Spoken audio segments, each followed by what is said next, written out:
하나님이 믿음의 사람에게 왜 풍랑을 허락하시는가? 첫 번째는 심판의 목적이 아니라 하나님의 사랑을 붙잡음입니다. 오늘 보면 1절부터 4절까지 한번 봅시다. 여호와의 말씀이 아미떼 아들 요나에게 임하시니라. 이르시되 너는 일어나 저 큰 성읍 니느웨로 가서 그것을 향하여 외치라. 그 악독이 내 앞에 상달되었음이니라 하시니라. 그러나 요나가 여호와의 얼굴을 피하려고 일어나 다시스로 도망하려 하여 요바로 내려갔더니 마침 다시스로 가는 배를 만난지라. 여호와의 얼굴을 피하여 그들과 함께 다시스로 가려고 배삭을 주고 배에 올랐더라. 여호와께서 큰 바람을 바다 위에 내리시매 바다 가운데 큰 폭풍이 일어나 배가 거의 깨지게 된지라. 아멘. 하나님의 말씀 속에서 여호와께서 큰 바람을 바다에 던지셨다, 내리셨다. 이 내리셨다는 말이 원어가 히브리어 툴이라고 말하는데요, 한마디로 말하면 던지셨다. 마치 구슬치기 할 때처럼 정확하게 목표를 향해서 하나님이 풍랑을 던지셨다, 이런 이야기입니다.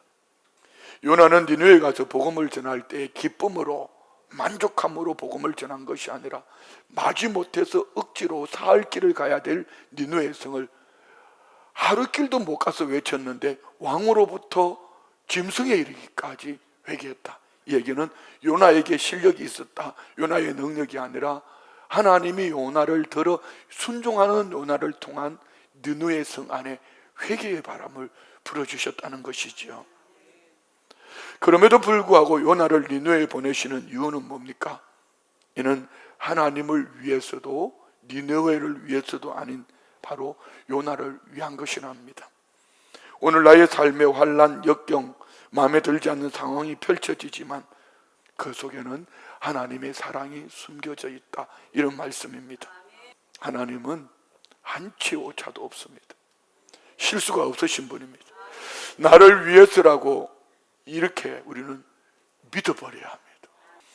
내 눈에 보이는 환경의 풍랑은 참 아프고 힘들지만 하나님이 믿음의 사람, 독생자 예수 그리스도를 십자가에 못 박는 자리까지 내놓으신 하나님의 사랑은 이렇게 나를 사랑하시는구나. 하나님이 나를 흔들기 위해서 온 것이 아니라 하나님이 나와 씨름하시기를, 아픈 만큼, 큰 만큼, 상처가 큰 만큼 내가 너를 사랑하는 것을 알게 하겠다. 이것이 하나님께서 우리에게 허락하신 풍랑이다. 그래서 그 풍랑은 심판이 아니라 하나님의 사랑으로 부르시는 초대장이다. 할렐루야. 그래서 풍랑은 멸망이 아니라 회복의 시작이요, 풍랑은 죽이기 위함이 아니라 돌아오라는 하나님의 사랑의 편지라는 것이죠. 두 번째, 풍랑 속에는 예비하시는 하나님의 큰 은혜가 있습니다. 우리 눈에 보이는 풍랑만 우리는 보기 쉽습니다. 배가 흔들리고 배가 깨지고 그래서 배 안에 있는 짐을 버리고, 그런데 요나서는 단 한 번도 풍랑이 끝이라 이렇게 말하지 않습니다. 너 그 질병 때문에 죽어, 너 사업이 어려운 것 때문에 너 죽어, 너 가정에 크고 작은 일들로 말면 네 인생 끝났어, 끝, 이렇게 말하지 않습니다. 요나서 1장 17절 말씀 볼까요?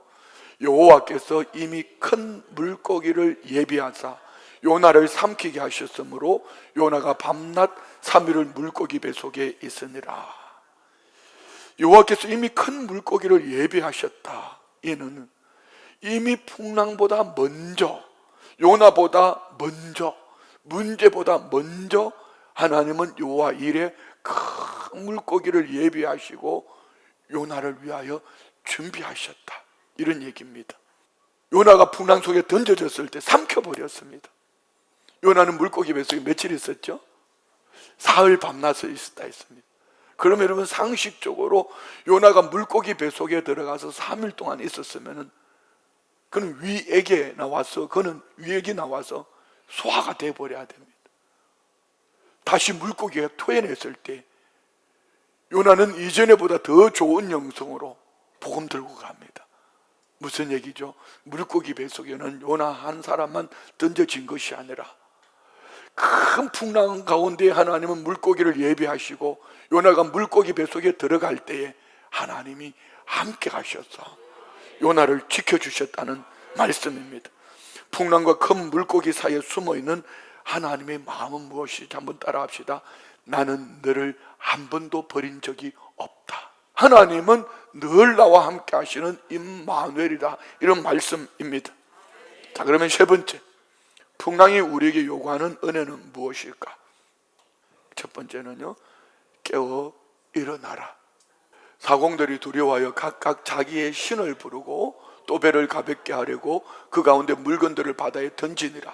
그러나 요나는 배 밑층에 내려가서 누워 깊이 잠이 든지라. 선장이 그에게 가서 이르되 자는 자여 어찌함이냐, 일어나서 내 하나님께 구하라.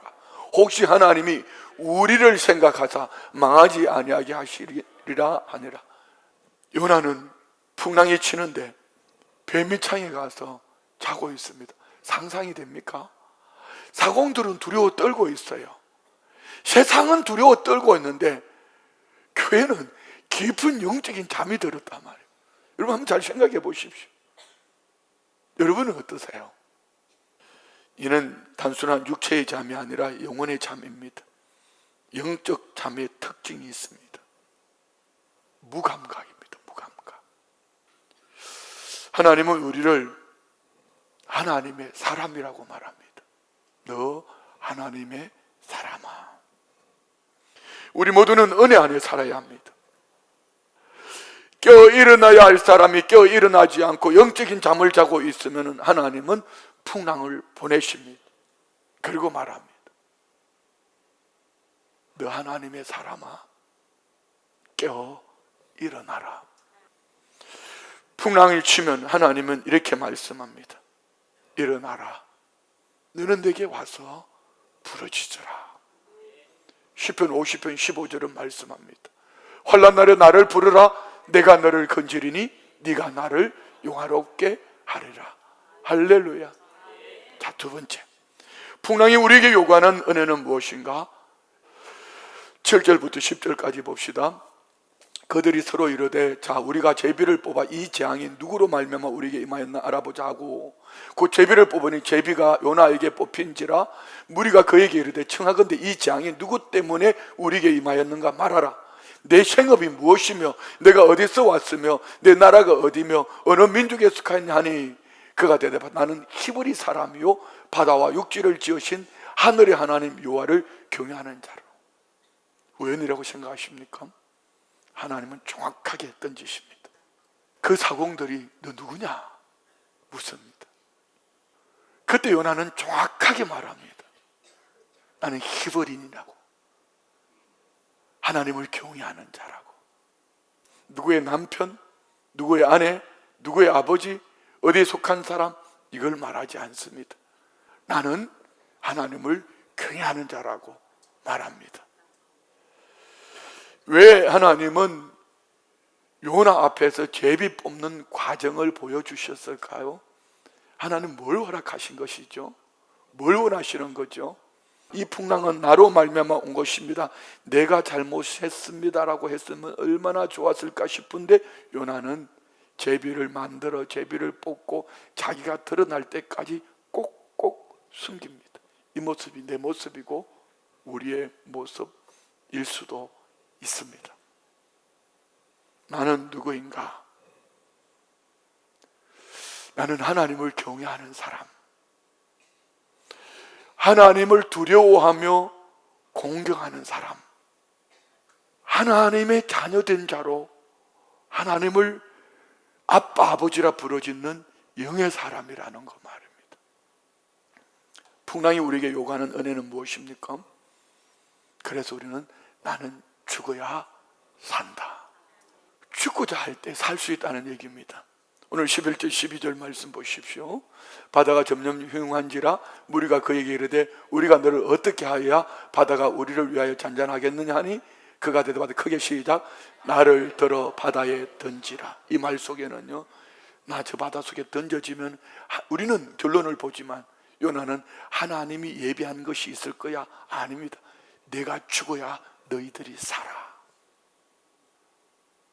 남편이 죽어야 아내가 살고, 아내가 죽어야 남편이 살고, 부모가 죽어야 자녀들이 살고, 목사가 죽어야 성도들이 살고, 중직자들이 죽어야 교회가 살고, 한국교회가 죽어야 나라가 살고. 솔직하게 여러분은 죽었습니까? 살아있습니까? 고난이 오면 대부분 이렇게 말하죠. 누구 때문이라고, 누구 탓이라고, 저 사람 때문에, 환경 때문에 이렇게 말하지만, 그러나 요나는 이 풍랑은 나 때문이라고. 나는 히브리 사람인데, 하나님을 경유하는 사람인데, 하나님 낯을 피하여 가다가 사명의 자리를 떠나가다가 이 풍랑을 만났다고. 12절 다시 한번 읽을까요? 크게 12절 시작. 그가 대답하되 나를 들어 바다에 던지라. 그리하면 바다가 너희를 위하여 잔잔하리라. 너희가 이 큰 폭풍을 만난 것이 나 때문인 줄을 내가 죽으면 너희들이 산다. 이런 얘기입니다. 그때 요나가 내려놓는 순간, 죽는 순간 고기 배속이라는 큰 기적을 하나님은 주셨습니다. 거기는 죽음처럼 보이지만 살아있는 공간이죠. 끝처럼 보이지만 새로운 회복의 시작입니다. 요나의 삶을 통하여 하나님이 우리에게 보여주시는 게 뭐죠? 이 풍랑은 복음이다. 복음. 예수님 말씀하셨어요. 마태복음 12장 40절 말씀 보세요. 예수님이 표적을 보여달라 할 때 예수님이 이렇게 말씀하세요. 요나가 밤낮 사흘 동안 큰 물고기 뱃속에 있었던 것 같이 인자도 밤낮 사흘 동안 땅속에 있으리라. 이 말은 요나는 그 풍랑에 물고기 속에 들어가는 것이 이유를 몰랐지만, 자기 삶인 줄 알았지만, 하나님은 실수해서 실패해서 물고기 속에 뱃속에 던져질 때 하나님이 함께 하시고, 이것이 너를 살리는, 나를 온 세상에 전하는 복음이다. 예수님이 십자가에 죽으시고 사흘 동안 죽으시고 사흘 만에 살아나실 것을 보여주는 예표라. 이런 얘기죠. 오늘 저와 우리의 삶 속에, 고난 속에 우리가 복음을 붙잡으면 이 고난이 복음의 통로가 될 줄입니다.